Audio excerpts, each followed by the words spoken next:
Hi friends, welcome back to Konga Adukkalai. நம்ம இன்னைக்கு ரொம்ப ஹெல்த்தியான வெஜ் பராத்தா ரெசிபி தாங்க பார்க்க போறோம். அதுக்கு என்னென்ன தேவையான பொருட்கள் பார்க்கலாம் வாங்க.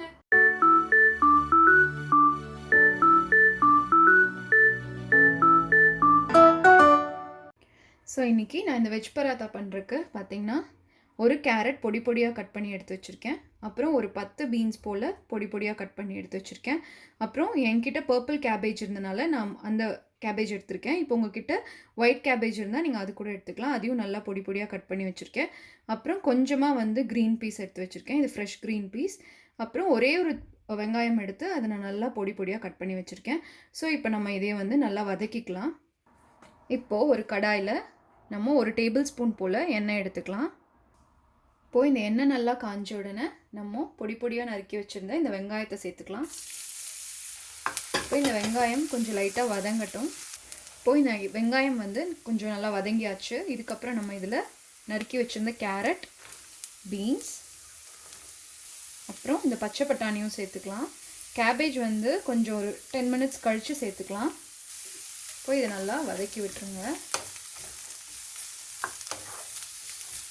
இப்போது இந்த காயெல்லாம் பார்த்திங்கன்னா நீங்கள் ஃப்ரெஷ்ஷாகவும் ஆட் பண்ணிக்கலாம், இல்லாட்டி நம்ம கொஞ்சம் ஸ்டீம் பண்ணி அப்புறமா கூட ஆட் பண்ணிக்கலாம். இப்போ நீங்கள் ஸ்டீம் பண்ணி பண்ணிங்கன்னா அது ஆல்ரெடி வெந்திருக்கனால உங்களுக்கு சும்மா ஒரு 2 மினிட்ஸ் இருந்தால் போதும். அதுக்கப்புறம் நம்ம அந்த கேபேஜையும் ஆட் பண்ணிக்கலாம். இப்போது இதில் ஒரு டேபிள் ஸ்பூன் போல் தண்ணி சேர்த்துக்கோங்க. நிறையா சேர்த்த வேணாம். சேர்த்திட்டு இதை நம்ம மூடி வச்சு ஒரு 5 மினிட்ஸ் விட்டுடலாம்.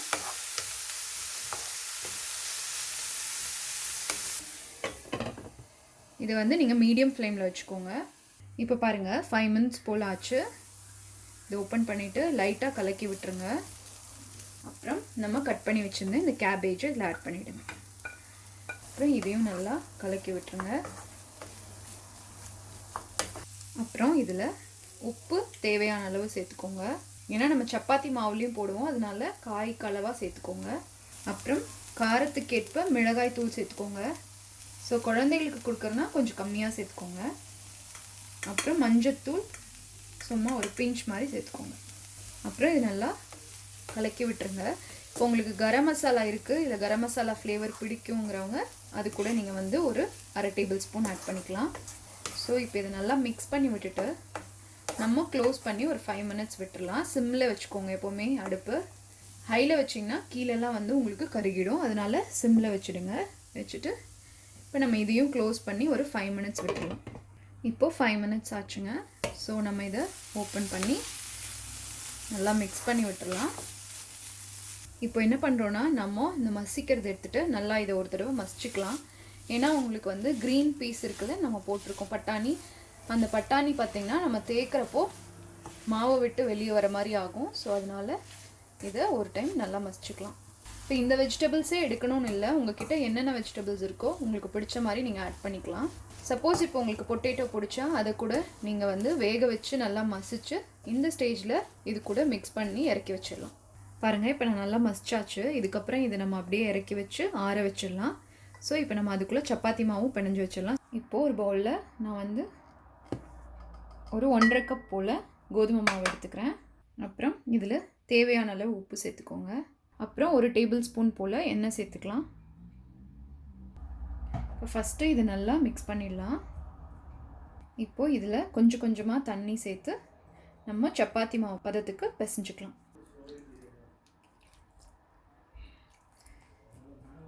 நல்லா சாஃப்டாக பிணைஞ்சிக்கலாம். இப்போது இந்த அளவுக்கு நீங்கள் சாஃப்டாக பிணைஞ்சு வச்சுட்டு இது மேலே நம்ம கொஞ்சமாக எண்ணெய் தடவி ஒரு 15 மினிட்ஸ் வச்சிடலாம்.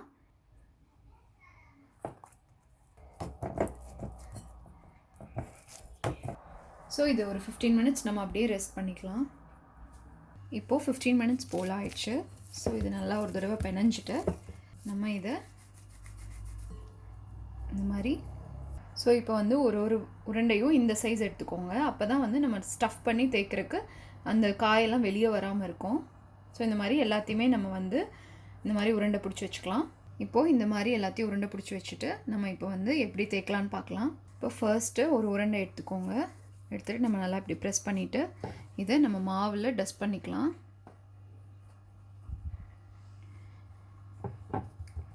எடுத்துகிட்டு நம்ம ஒரு சின்ன சர்க்கிளாக தேய்ச்சிக்கலாம்.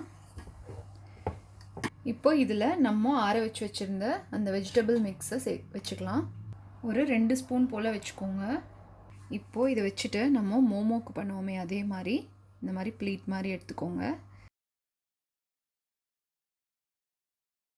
எடுத்துட்டு இங்கே நல்லா சீல் பண்ணிவிட்டு இந்த மாதிரி அமர்த்தி விட்டுட்டு இங்கே மேலே இருக்க பார்ட்டை லேசாக பிச்சு எடுத்துடலாம். அவ்வளோதான். இப்போது இதில் நம்ம கொஞ்சமாக மாவு டஸ்ட் பண்ணிக்கோங்க. இப்போ நம்ம இதை அப்படியே தேய்ச்சி எடுத்துக்கலாம். மெதுவாக தேய்ங்க, ரொம்ப அழுத்த வேண்டாம். அவ்வளோதான். பாருங்கள், நம்ம வெஜிடபிள்ஸும் நல்லா எல்லா இடத்துலையும் ஸ்ப்ரெட் ஆகிருக்கு. ஸோ இந்த மாதிரி லைட்டாக வெளியே தெரிஞ்சால் ப்ராப்ளம் இல்லை. ரொம்ப அழுத்துனிங்கன்னா ரொம்ப எல்லாமே வெளியே வர மாதிரி ஆகிடும். ஸோ இப்போ நம்ம இதை வந்து தவாவில் போட்டு எடுத்துக்கலாம். இப்போ இந்த தவா பாருங்கள் நல்லா காஞ்ச உடனே நம்ம தேய்ச்சி வச்சுருந்த இந்த சப்பாத்தி இதில் போட்டுடலாம். மீடியம் ஃப்ளேமில் வச்சு குக் பண்ணுங்கள். இப்போது 2 நிமிஷம் போல் கீழே அந்த பக்கம் வேக விட்டுட்டு நம்ம இதை திருப்பிக்கலாம். ஸோ கீழே அந்த பக்கமும் 2 நிமிஷம் போல் வேகட்டும்.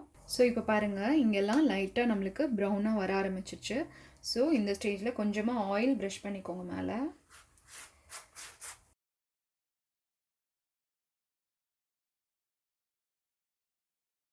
இப்போது அந்த பக்கமும் திருப்பி நம்ம பண்ணிக்கலாம்.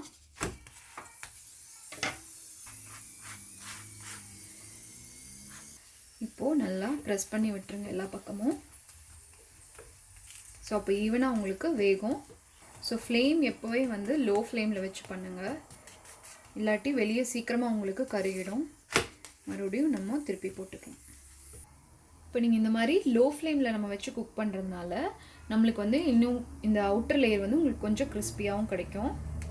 ஸோ அதனால் பொறுமையாக பண்ணுங்கள். அவ்வளோதாங்க. பாருங்கள், நம்ம எல்லா பக்கமும் நல்லா ப்ரௌனாக வர ஆரம்பிச்சிருச்சு. ஸோ நல்லாவும் வெந்துருச்சு. ஸோ இந்த ஸ்டேஜில் நம்ம இதையை எடுத்துடலாம். நம்மளோட சூப்பரான வெஜ் பராத்தா ரெடி ஆயிடுச்சு. கண்டிப்பாக நீங்கள் இதெல்லாம் ட்ரை பண்ணி பாருங்கள். லேயரும் நம்மளுக்கு வந்து ரொம்ப தின்னாக தான் நான் தேய்ச்சி எடுத்திருக்கேன். ஸோ நீங்கள் வெஜிடபிள்ஸ் ரொம்ப குட்டியாக சாப் பண்ணி போடுறப்போ உங்களுக்கு இந்தளவுக்கு தேய்க்க முடியும். ஸோ கிறிஸ்பாகவும் இருக்கும், குழந்தைகளுக்கும் ரொம்ப பிடிக்கும். ஸோ நீங்கள் இது நல்லா கெட்டியான தயிர் இல்லாட்டி ஊறுகாய் கூட நல்லாயிருக்கும், இல்லாட்டி இதை எப்படியே சாப்பிட்லாம், அப்படியும் நல்லா தான் இருக்கும். டிப் ஆஃப் த டேங்க, இன்றைக்கி நம்ம பண்ண வெஜ் பராத்தா ரெசிபியில் நம்ம வெஜிடபிள்லாம் சாட்டே பண்ணிவிட்டு நீங்கள் கடைசியாக என்ன பண்ணலான்னா சீஸ் கொஞ்சம் கிரேட் பண்ணி கூட ஆட் பண்ணி பண்ணலாம். ஸோ அது ரொம்ப கிட்ஸுக்கு பிடிக்கும். ஸோ கண்டிப்பாக இந்த ரெசிபி உங்கள் எல்லாத்துக்கும் பிடிச்சிருக்கும்னு நினைக்கிறேன். ட்ரை பண்ணி பார்த்துட்டு என் கூட கமெண்ட் செக்ஷனில் ஷேர் பண்ணிக்கோங்க. இந்த வீடியோ உங்களுக்கு பிடிச்சிருந்தா எங்கள் சேனலை லைக் பண்ணுங்கள், ஷேர் பண்ணுங்கள். இங்கே வர ஒயிட் ஐக்கான் ப்ரெஸ் பண்ணி எங்கள் சேனலை சப்ஸ்கிரைப் பண்ணுங்கள். ஃபேஸ்புக் அண்ட் இன்ஸ்டாகிராமில் எங்கள் சேனலை ஃபாலோ பண்ணுங்கள். தேங்க்யூ.